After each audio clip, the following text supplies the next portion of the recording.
Bir gün anam can verende dözenmedim ben halına. Yalvardım ben Allah'ıma, kıyma benim sen anama. Canı canla değişkilen, gel beni sen apar ginen, diz çökürem karşında ben. Sen anama değme yine, değme benim sen anama.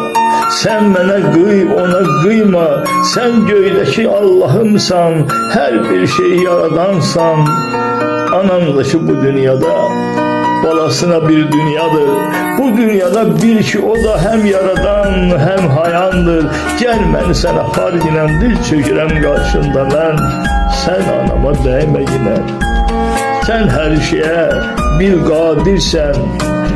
Herkese sen can vermişsen, canı canla sen istesen, bilirəm ki değişersen. Bu dünyanın azabıyla yaşamışam, böyümüşəm.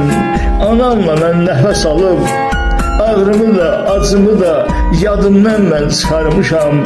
Derdi seri unutmuşam. Odur ki ben yalvarıram, sen anama değme yine. Gel beni sen apar yine, diz çökürem karşında ben. Sen anama değme yine.